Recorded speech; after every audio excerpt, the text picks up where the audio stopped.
বিসমিল্লাহির রহমানির রহিম। আজকে আমি আপনাদের শেখাবো কিভাবে আমরা ক্যাসপার যে অ্যাপসটি আছে এটাকে পার্মানেন্টলি আমাদের ল্যাপটপ থেকে আনইনস্টল করে দেব।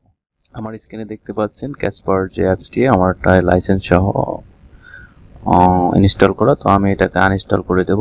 এর জন্য আমাকে প্রথমে করতে হবে সার্চ অপশনে যেতে হবে। এখানে গিয়ে আমি লিখব কন্ট্রোল প্যানেল, তো সি চাপলে এখানে কন্ট্রোল প্যানেল চলে আসে। তো কন্ট্রোল প্যানেলে আমি ক্লিক করব। ক্লিক হয়ে গেছে। এখন আমি প্রোগ্রামে চলে যাব। আমার এখানে প্রোগ্রামের অপশন আছে, প্রোগ্রামে চলে যাব। এখানে ক্লিক করলে এরকম আমার ইন্টারফেস চলে আসবে। এখানে আমার যত ধরনের অ্যাপস ইনস্টল করা আছে সবগুলো অ্যাপস আমাকে এখানে শো করবে। তো আমি এখান থেকে যে অ্যাপসটি আনইনস্টল করতে চাচ্ছি সেই অ্যাপসটিতে আমি রাইট ক্লিক করব। রাইট ক্লিক করে আনইনস্টলিং করে দেব।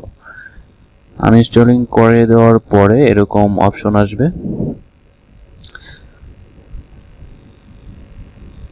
এখন আমি নেক্সট করে দেব, নেক্সট করে দেব, নেক্সট করে দেব। এখানে আমি আদার্স করে দেব, দেন স্কাইপ।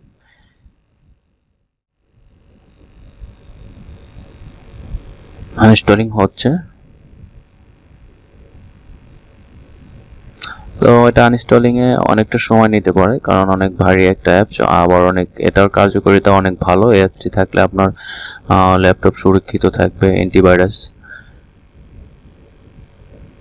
যাই হোক, এটা আমার ম্যাথ শেষ হয়ে গেছে, যার কারণে আমি আনইনস্টল করে দিচ্ছি। এরকম অনেকেই আছেন আনইনস্টল করতে গিয়ে অনেক হিমশিম খেয়ে যান, তাদের জন্য এই ভিডিওটি বানানো।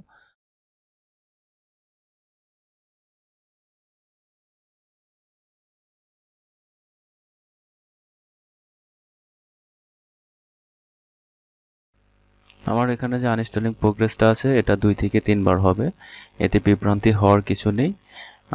এটা যেহেতু একটি অ্যান্টিভাইরাস, তো সেক্ষেত্রে এই অ্যাপসটি একটু অন্যরকম, আনইনস্টলিং করতে ফেস হবে না। এরপর আপনার এরকম একটি ইন্টারফেস চলে আসবে, সেখানে আপনি এসে ক্লিক না করে আপনি নোতে ক্লিক করে দেবেন।